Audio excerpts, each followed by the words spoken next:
Welcome to the Bold Analysis. In this podcast, I want us to look at the green diplomacy. Before that, I want to say that I like Mondays because there is always the internal drive for someone to be official. It's something that comes from there. Now, COP28 summit was trending in this country for better part of the weekend. And I did not produce this video to it yesterday. I was supposed to do it yesterday. But I followed keenly the discussion that was going on in the country. And over the weekends, I normally don't miss the newspaper. I really read the Sunday Nation. And I want us to separate lies from the truth by using the statement here. Did Kenya send a delegation of 765 or did we send 51? I want us to find out more about it. And what exactly the interpretation of the Dubai drama? What is being said and what is not being said? What exactly happened? I think you, as a Kenyan, you deserve to know that. Kindly, before we get into that, I want us to do something for the next 2 days, today and tomorrow. This gentleman you're seeing here, he comes from the other side of Busia. It's called Austin Muoda. That's what I understand. So Austin, and his story was shared to me by one of our subscribers here, Marceline. So this boy suffered stroke, side moja. So the photo is seeing you in hospitali. So he suffered stroke side moja. I think walked out from one day akitoka gym. And was in the hospital for more than 2 years. So he came out, but side moja haifanyi. That's what I understand. Side moja haifanyi. But akitoka hospitali, I was told, Maslin was telling me that there was some fundraiser that was done, na alifaa tengenezewe some posho meal, but it didn't work. So someone offered a posho meal, but it's not like in a good state. So I am requesting us to do a 2 days challenge to make this posho meal for this guy, because he has a family, hawezi fanya kazi yoyote, but your posho meal inaweza run and that can help him get some money. So kindly, let's help purchase, establish that posho meal, and we need to even make the house. So what I've organized is that from this Friday, I need a fundi from this channel, fundi wa posho meal, get to my WhatsApp, talk to me. I need to get one person wa plumber, because hiyo nyumba lazima fanye plumbering ikuwe sawa ndio I erect that posho meal. And I want us to start doing that from, I think, Thursday.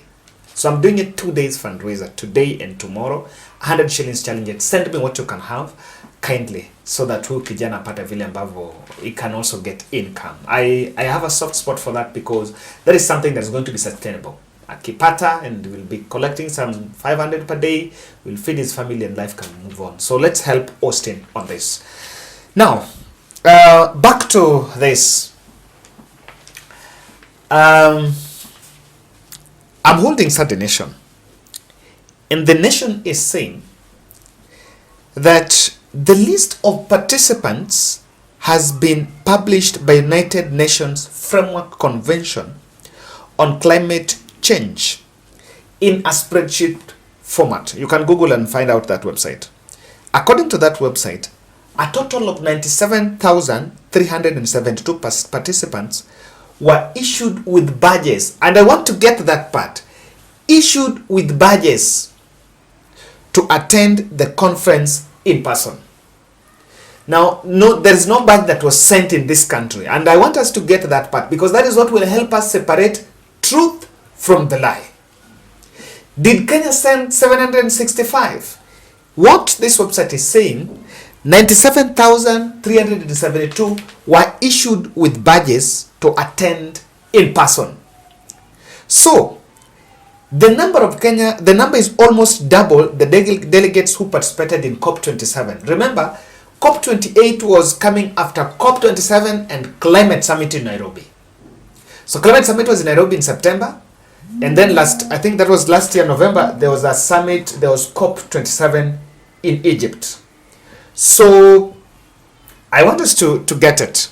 And they're saying the Kenyan group is bigger than those of larger countries like Canada, Israel, and Malaysia. And there are two parts. There's party delegates and overflow delegates. Kenya had 397 delegates, overflow delegates, and they also had, apart from the 300, they also had 368 as party delegates. So that has been divided into two. We had overflow delegates and we had party delegates. And according to this article, Kenya sent there 765. And that is why the country was talking and raising eyebrows on this. I want us to delve deep and look at it. But before that, let's get a snippet of William Ruto's speech in Dubai. Other partners, how do we then look at the international financial architecture? How do we empower World Bank? How do we empower the IMF to do more concessional funding? How do we reorganize their governance so that those countries that did not exist, many of them in Africa, when the IMF and the World Bank were brought into being, how do we get them to have a say? How do we speak to recapitalizing these multilateral development banks? How do we improve on liquidity, the subject SDRs President Macron was talking about? How do we deal with the real issue of exaggerated risk that is destroying African governments? You know, how do we de-risk African investments? And how do we bring on board finances from the private sector? And therefore, ultimately, we came down to green industrialization is a big opportunity. Big opportunity, why? Because we have the green energy. We have the green raw materials, whether it is bauxite, whether it is steel, whether it is iron ore. We can export very many green products out of Africa, whether we are talking about bauxite, aluminium, steel, green products to Europe in terms of food products. So Africa has the potential. We have the opportunity. We have everything that we need to power our green industrialization. And that is the reason why we are very clear about what is lacking. That is climate finance. And that is why we are willing to go all the way to the launch we are going to make in this COP of a new framework, what we called in Nairobi a new global financing charter. We're going to have a global financing framework according to UAE, and we are going to have here another framework aligned, synergized, so that by next COP we will have a new financial pact that brings on board resources. How do we collect additional resources? Is it tax? Is it carbon pricing? How do we leverage on carbon markets? How do we bring into the equation all the issues around natural carbon sinks, whether they are our forests, whether they are our peatlands, whether the majority of these are in the part of the continent we come from. So we believe that Africa can make a huge contribution with our assets if we were to agree on how financing can be obtained, and we are ready and willing to play our part, including making a contribution in the new financing framework. Excellent. Thank you very much.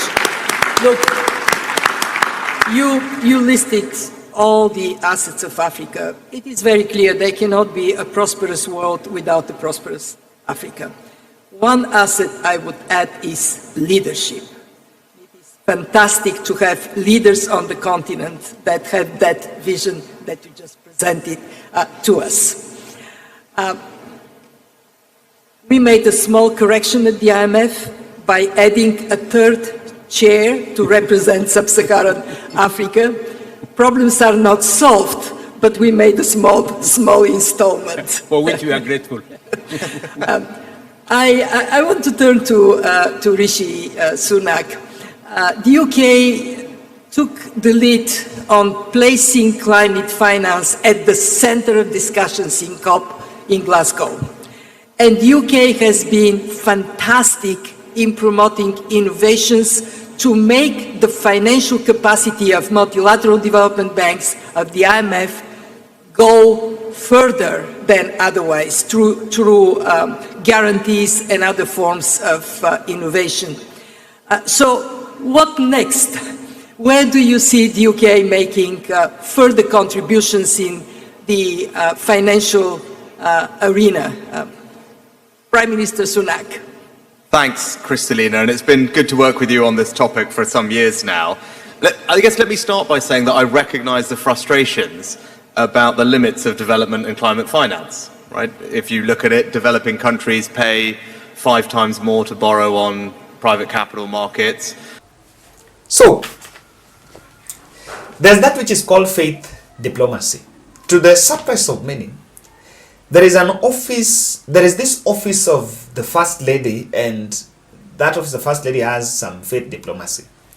Amongst people and officers who went to Dubai for that climate summit, United Arab Emirates for that climate summit, were actually delegates from the office of the First Lady. I dare ask a question.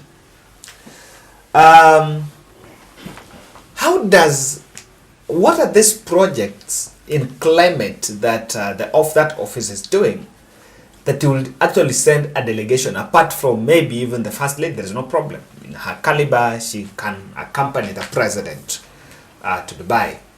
But that office also had a very huge delegation. As to what is being hawked in these streets, there is this screenshot. Kenya was supposed to attend a Dubai some rugby event in Dubai, and that rugby event was cancelled under some austerity measures. And I think I have that screenshot here. Let's look at it. We regret to inform you that Kenya Sevens men and women national squads who will not be able to honor their fixtures in Dubai 2023 Dubai Sevens. The teams were slated to play the international invitation category in Dubai. Unfortunately, the logistical challenges have been negatively impacted their travel itinerary, rendering the trip to Dubai impossible at this point. So they could not go. That's one of the sporting activity, but it was a sporting activity. But we sent that huge delegation. So I want us to debunk this notion by Itumbi. Itumbi is telling us, in a response, that Ruto is very serious about cutting down travel costs. He asked for the list of those traveling with him to Dubai for COP28. He got a list of 189 people. He returned it to bureaucracy and demanded cuts. It came back to 144. He instructed that the list comes down to below 60. Finally, 51 essential staff traveled from across government. Tell that to the birds, Bana. Itumbi should go and tell that to the birds. You know, I hope these are the fellows that told us Wajinga waliisha Kenya. I want to debunk that narrative by saying this. We took 765. So out of that, you want to tell us that 51 came from government. So 714 came from civil society organizations. No. No. No. No. And this is my no. This is why I'm saying no. This number has even doubled COP27. COP27, we were 380. This number is at 700. There is a high probability and high possibility that the number that went to COP, quite a huge number that went to COP27, it's equal the number that even went to COP28. Those who attended 27 and the same people that attended 28. You can't tell it. And okay, fine.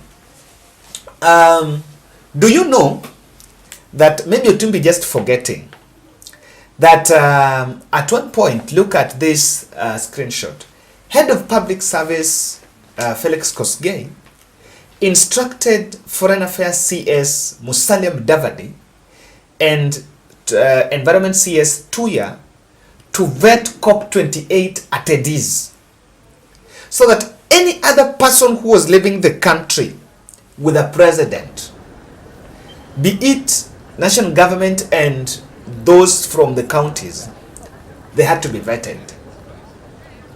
I have seen Waiguru in Dubai. I have seen Barire in Dubai. I have seen Oburu Odinga from the Senate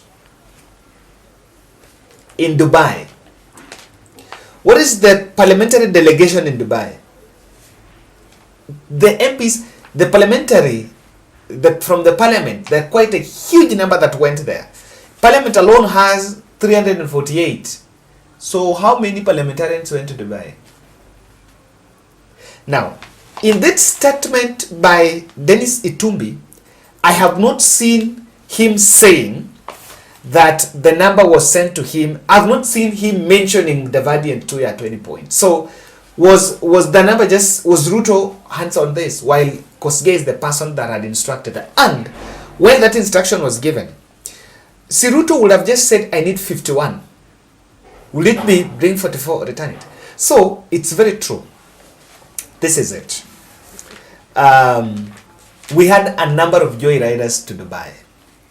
And even if you want to depict that William Ruto is so much keen on austerity measures, but you need to be truth about it. And the reason why I'm saying, how can you say the president reduced to essential 51? Because the initial agreement was that any other person who is going to Dubai must be someone who is directly participating in the activities there. And then from the office of First Lady, and there is another office of intercessors, that faith diplomacy, someone comes from there. Then you come out and say that president trimmed that list to essential 51. No, Tumbi, no. No. If that would be it, then we would not see anyone, apart from the First Lady and maybe his advanced team. We would have not seen anyone there. Remember, William Ruto went and left Dubai for India, where by the time he was leaving, you had another delegation, another advanced team going to India. So the faith diplomacy would not have gotten there. Yesterday, Nation is saying, they are saying they tried getting to, yes. The Sunday Nation reached out to State House spokesperson Hussein Mohammed, who is also in Dubai for the summit, and government spokesperson Isaac Mwaura, for details and number of officials in the delegation sponsored by the taxpayers' money. Both Mr. Hussein and Mr. Mwaura had not responded by the time of going to press, even after we shared with them the list of the delegates as published by UNFCCC. Some sources in government who did not want to be quoted have indicated that some of the delegates could have been sponsored by other organizations or other government agencies. Now, are government agencies not part of the government, national government? Are they not being paid from taxpayers' money? This is it. Any other person who is being paid salary from what? From the taxes, and did not have a business in Dubai needed not to be there. Any other thing is just a twist, and let's say it as it is. After failing to explain why we took such a huge number, this story came. Ruto, we have struck 680 billion green deals. So this story was amplified to tell us on how there is benefit from that trip as people complain about the number. But okay, fine. So if this is the one deal, the huge deal, Then what was the rest? In fact, I've also seen, if you look at Dennis Itumbi's page, there is a breakdown on so many against that Kenya have gotten the green diplomacy. If that is it, so why did the rest go? Because it seems the only person that have signed deal is president, the national government team. They're the ones that have signed. So why did Waigurus go? We did not see Guru attend signing any deal. Why did we have a huge other part of the delegation? Or the other 714. Let's assume 51 were essential. So the other 700, what were they doing? What was the value for the money that was spent on their presence there? It's not. The green diplomacy gains paraded, but there is bit of what is happening here. And I want to interpret this politically, just this development about the delegation to China, to Dubai, and trying to show a quote and say there is nothing like that. I am seeing some three things. Number one, the austerity measures are overshadowed by political patronage. And this is what I mean. William Ruto may have an ambition of cutting down the travel costs, and flights and all that in the foreign travels. But again, these are the opportunities to cement some political support and win with disgruntled MPs and some leaders here and there. That is number one. There's some people that, even to be picked, I'm very sure, there is a vicious fight on who was picked and who was not picked. Even to be picked, you must politically sit right with the president. Someone was making, apart from these, also, these are the opportunities that different deals are signed. Leave alone what COP28 is going on. Even people that want to buy these parastatals, someone was even telling me that, Kevin, people, the potential buyers of these parastatals, if you have wind of what has happened, you might even realize that money and some of these deals are done during such conferences. So much as we want to say and want to show that there is nothing like that, it's not working. Number two, the climate gains diplomacy, diplomacy gains are not well explained in public. And I want to tell you why. Let me take, for example, COP27 in Egypt. We signed a 500 billion deal for construction of a dam connecting, I think that was Kitui and Tarakaniti, and Grand Fall Dam. And I think it's supposed to be funded by the UK.